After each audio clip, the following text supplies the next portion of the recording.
Hello, friends. 20th of July, 1969, the lunar module of the Apollo 11 mission landed on the moon. Astronauts Neil Armstrong and Buzz Aldrin were in it. After the landing, Neil Armstrong tried to open the door to get down on the moon. It wasn't easy opening this door due to high pressure, but he successfully opened it after a little struggle. Then he tried to get down to the moon in his heavy spacesuit. The exit wasn't spacious, so by mistake, he hit the top and a piece of the lunar module broke off. Neither of them was aware of this because of the lack of air. The sound didn't travel. They didn't hear any sound. But this broken piece was very crucial. It was the ascent engine arming switch. Without this switch, their lunar module couldn't take off again, and they couldn't return to Earth. Unaware of this, Neil Armstrong got out and stepped on the moon's surface. He became the first man to step on the moon. One small step for man. One giant leap for mankind. But did it actually happen? Today, more than 50 years later, many people refuse to believe that humans had gone to the moon. People cook up theories of their own to claim that the entire Apollo 11 mission was a farce put up by America. That they filmed the scenes on Earth and lied to the world. How else do you explain the flag fluttering without air? What's the truth to it? Come, let's try to understand this story in today's video. 3, 2, 1, 0. All engines running. We choose to go to the moon in this decade and do other things, not because they are easy, but because they are hard. Tranquility Base. Here, the Eagle has landed. One small step for man, one giant leap for mankind. Friends, you'd be surprised to know the real reason why Apollo 11 mission was planned was a war, specifically speaking, the Cold War, fought between America and the Soviet Union. Both countries were engaged in a space race. In 1957, the Soviet Union became the first country to launch the first artificial satellite. It was named Sputnik, and it was the first man-made object to be placed in Earth's orbit. The American government was shocked to see the Soviets getting ahead. Months later, in 1958, America launched their satellite as well. But 3 years later, in 1961, America got another shock. Soviet cosmonaut Yuri Gagarin was the first person to go to space. The Soviets beat America once again. 1 week later, the then President of America, John F. Kennedy, wrote a letter to the Vice President dated 20th April 1961. He asked the Vice President how they could beat the Soviet Union. By putting a laboratory in space or by a trip around the moon? Are we working 24 hours a day on existing programs? If not, why not? Are we making the maximum effort? Asking if there was another space program that could be achieved quickly that would produce dramatic results and give them a lead in the race. He got the answer some days later because he soon realized that the next big step would be to send humans to the moon.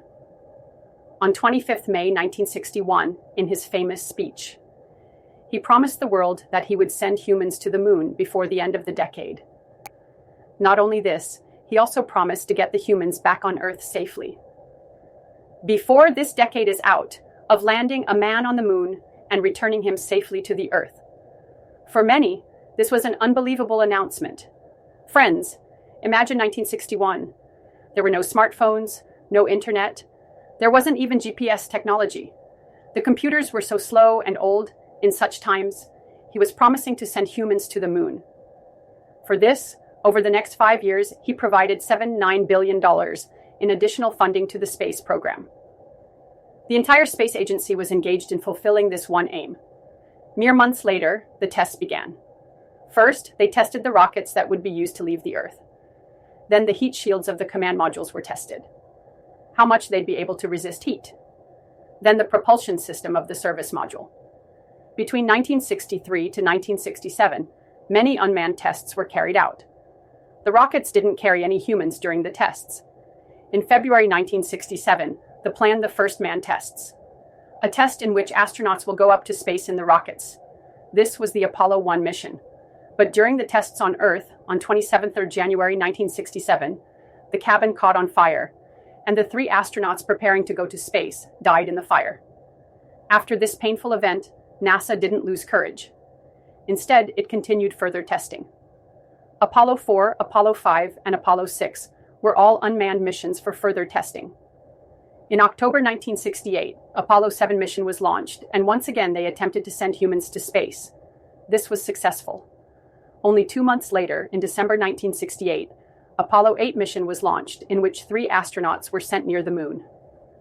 3 months later, in March 1969, Apollo 9 mission was launched. In this, the lunar module was tested, the part of the spacecraft that was actually going to land on the moon. And 2 months after that, in May 1969, was the Apollo 10 mission. In this mission, 3 astronauts had to do almost everything for practice that was supposed to be done in Apollo 11 mission, except actually landing on the moon. Look at the speed with which NASA was launching the missions one after the other. In the gap of 2 to 3 months, a new mission to test the next thing. Testing the rockets, spacecraft, going to the moon, and after all these tests, finally, on 16th of July 1969, Apollo 11 mission was launched. 2, 1, 0, all engine running. Liftoff, we have a liftoff. 32 minutes past the hour. Liftoff of Apollo 11. 3 astronauts were a part of this mission. 38-year-old Commander Neil Armstrong, he led this mission. The pilot of the command module, Michael Collins, and the pilot of the lunar module, Edwin Buzz Aldrin. These 3 names are inscribed in the pages of history. Neil Armstrong and Buzz Aldrin become famous names, everyone knows them today. But Michael Collins isn't very popular. The reason for this is very interesting, I'll tell you later in this video. The spacecraft of this Apollo 11 mission had 3 main parts: the command module, service module, and the lunar module. The first 2 are collectively known as CSM, Command and Service Module. They aim to detach the lunar module and have it land on the moon. And to return, the lunar module would have to be relaunched and attached to the CSM to enable the astronauts to return to Earth. To launch this spacecraft, a Saturn V5 rocket was to be used. Before the launch, the rocket was loaded with 1 million gallons of kerosene, liquid oxygen, and liquid hydrogen. The weight of this rocket was 3 million kg. With its help, the spacecraft reached Earth's orbit. It took less than 10 minutes to reach the orbit. Then they made about 1.5 revolutions around the Earth, after which they were given the permission from the mission control. The mission control was, of course, based on Earth. They communicated their permission to begin translunar injection, i.e., taking the spacecraft out of Earth's orbit and towards Moon's orbit. To leave Earth's orbit, the Saturn V5 rocket was used. This was the 3rd stage for the rocket. These events took place within 5 hours of the launch. But to actually reach the moon took several days. Astronauts waited in the spacecraft, they ate, slept, and took pictures of themselves and their surroundings. 19th of July, 1969. After traveling for almost 400,000 kilometers, the Apollo 11 spacecraft reached Moon's orbit. Here, it was supposed to be split into 2. The command and service module separated from the lunar module. Michael Collins was in the command module. This part of the spacecraft was nicknamed Columbia, and the lunar module was nicknamed the Eagle. Neil Armstrong and Buzz Aldrin were in it. The thing is that the command and service module was tasked to remain in the moon's orbit. Only the lunar module was going to land on the moon. It meant that only Armstrong and Aldrin had the chance to step on the moon, and not Michael Collins. Perhaps this is the reason why not many people know Michael Collins. Even though he was a part of the Apollo mission, he did not step on the moon. But even so, Michael Collins' part in this mission was perhaps the most important, because the lunar module was supposed to be reattached to the CSM. Without Michael Collins, Armstrong and Aldrin could not have returned safely. Around 8 p.m., the lunar module was going to land on the moon. Exactly at 8:10 p.m., alarms went off. 12:01 and 12:02 alarms. 12:01, 12:01. Roger, 12:01 alarm. Neither Armstrong nor Aldrin knew the meaning of this alarm. They asked the mission control what they ought to do next. Mission control tells them to ignore it and keep going. We're go. Same type. We're go. Later, they figured out that 12:02 was a warning. The processing system of the guidance computer of the Apollo was overloaded. But thankfully, the computer was designed in a way that the essential programs which were critical for the mission would continue despite being overloaded. The computer was installed with the program for automatic landing. This would automatically land the lunar module on Moon's surface. But at the height of 150 meters, Neil Armstrong took over the control. He noticed that the lunar module was going to land at a place where huge boulders were strewn about. The landing spot was changed then, and they decided on another spot, 4 miles from the predetermined landing spot, for the actual landing. At 8:16 p.m., Buzz Aldrin checked the fuel indicator. Only 5% fuel remained. 100 feet, 3, 122 down, 9 forward, 5%. Okay. Seeing the low level of fuel, the mission control initiated a countdown. Now we're at critical fuel state. And that's why the 60-second call is given, and then the 30-second call. Finally, literally at the last minute, with only 30 seconds remaining in this countdown, Neil Armstrong sent a radio message to Earth. Roger, tranquility. The Eagle had successfully landed. Then Neil Armstrong put on his spacesuit, opened the door, and stepped on the moon. This moment was watched by 650 million people on television. His first words were televised to the world. Buzz Aldrin followed him on the moon's surface, and for the next 2.5 hours, they collected samples of the moon's dust and rocks, took photographs, set up several scientific instruments as well. Although it is true that the Cold War was a big reason for this moon landing, but because the moon landing was already planned, it was such a huge achievement, so obviously they were carrying scientific instruments with them. There were several scientific objectives of this mission as well. They set up a television camera on the moon to transmit signals to the Earth. They took a device with them to measure the solar winds reaching the moon. They installed a device to send laser beams to the Earth so that the laser beams could be used to compute the exact distance between Earth and moon. They also had a passive seismometer to measure the earthquakes on the moon. Of course, they're called moonquakes. They collected 23 kilos of rock and dust from the moon, and they left behind an American flag and a plate with the inscription, "Here, men from the planet Earth first set foot upon the moon. July 1969 AD. The lunar module had to remain on the moon for 21 hours. After this, it had to take off once again and attach to the CSM. But to go up, they needed propulsion, and for that, they needed an engine. Both Armstrong and Aldrin were unaware that the switch to turn on the engine had broken off while they were getting out. I told you this at the beginning of the video. When they came back to the lunar module, they realized what had happened. They informed the mission control about this damage and looked for a solution to resolve the situation. They come up with an interesting solution to the problem. Now, what exactly is a switch? Switch basically works to complete an electrical circuit.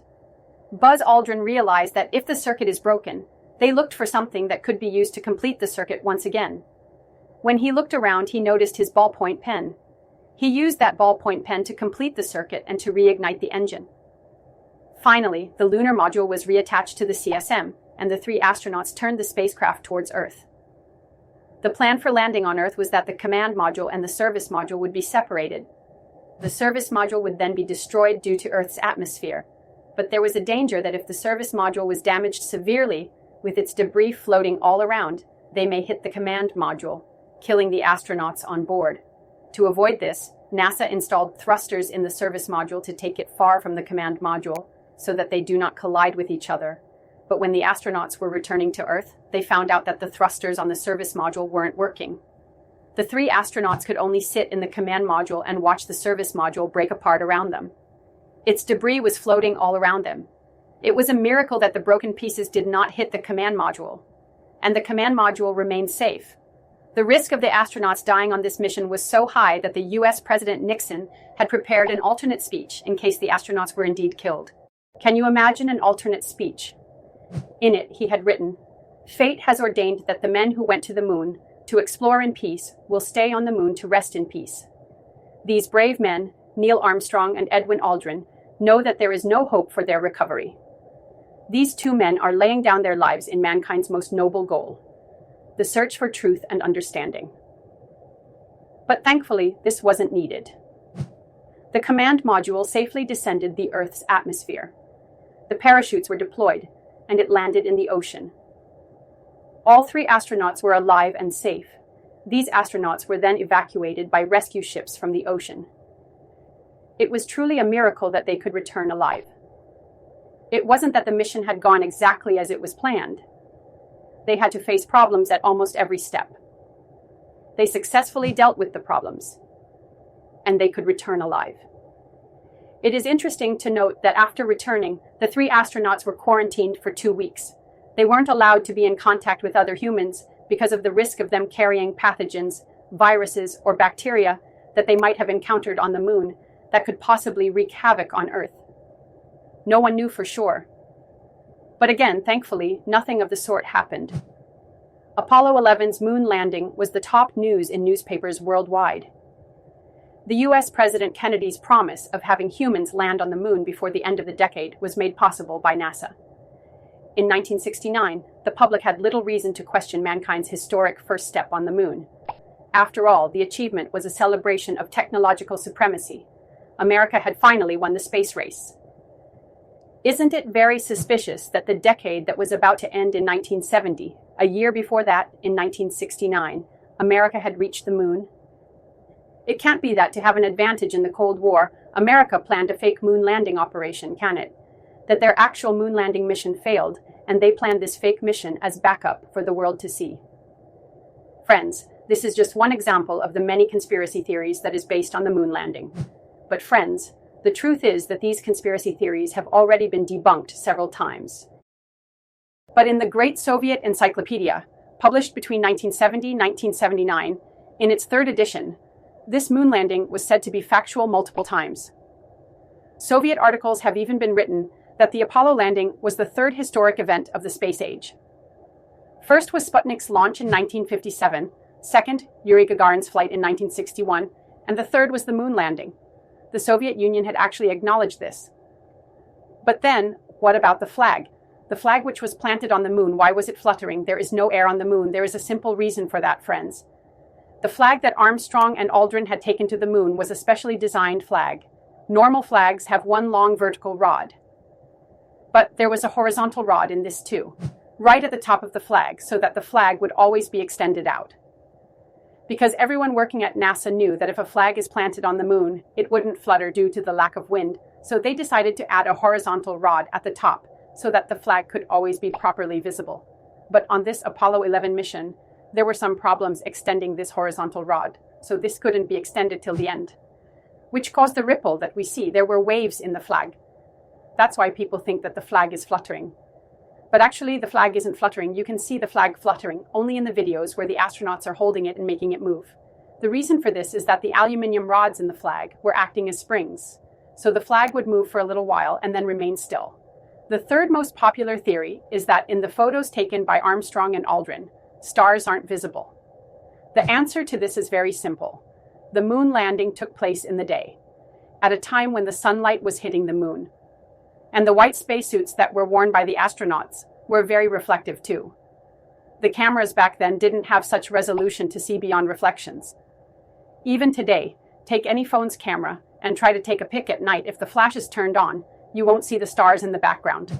Another theory is about the shadows, about the inconsistency in the angles of the shadows. People argue that since this was like a Hollywood film, they didn't have just a single source of light. That's why the shadows are going all over the place. But in reality, the sun was not the only source of light. The moon's surface was also acting as a complementary source of light, because it was reflecting so much light. This is why the light scattered in all directions, and the shadows were so bizarre. Another question is raised about Buzz Aldrin's photo taken by Neil Armstrong. It shows Armstrong's reflection, but you can see a camera in his hand. How could this happen? It's because he wasn't holding the camera in his hand. Instead, the camera was mounted on his suit, and he could control it from there. But then, who took the photos of Neil Armstrong descending from the lunar module? Again, a simple answer: multiple cameras were installed on the lunar module. But moving beyond these mindless theories, if we talk about actual criticism, friends, not everyone was applauding the moon landing, commending NASA's work. Many people strongly criticized NASA and the American government after the moon landing. People were already criticizing it before the moon landing. In January 1962, the New York Times published an article in which they revealed that the money being spent to go on the moon could have been used to build at least 120 Harvard-sized universities.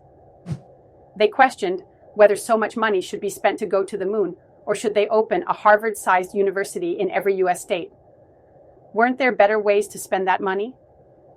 Basically, the main point of criticism was that there were so many problems in the country: education, income inequality.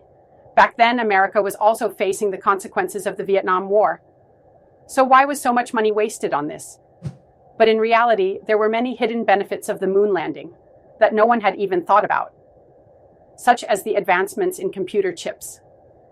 In 1962, it had been 3 years since microchips were invented, and IBM had decided that in the early 1960s, they wouldn't use these chips in their computers. It has the packaged integrated circuit. Inside this package is a chip of silicon, which provides the electrical equivalent of many transistors, resistors, and diodes, all interconnected to provide the desired function. But since NASA put in so many orders to buy integrated circuits, IBM started working on it. And because of the heavy demand, its price fell by more than 90% over the next 5 years. And so NASA tested whether we can rely on computers for the safety of human lives. If astronauts could go to the moon and back by relying on these computer chips, we can obviously rely on these computer chips for our daily lives. The technology grew exponentially after this moon landing. Even so, only 3 years after the Apollo 11 mission, in December 1972, the last moon mission, Apollo 17, took place. Since then, friends, it has been almost 50 years. No other person went to the moon during these 50 years. Perhaps this is the biggest proof about how expensive the Apollo program was. More than 400,000 engineers, scientists, and technicians had worked on it, and the total cost back then was $24 billion. In today's money, the cost is more than $100 billion. Initially, it was criticized by journalists only. But by 1972, the average person's fascination with NASA and the moon had ended. As the Vietnam War continued, the problems of the citizens were on the rise. Thousands of demonstrators opposed to the Vietnam War assemble in the nation's capital for a mass protest. They saw the space program as a waste of money.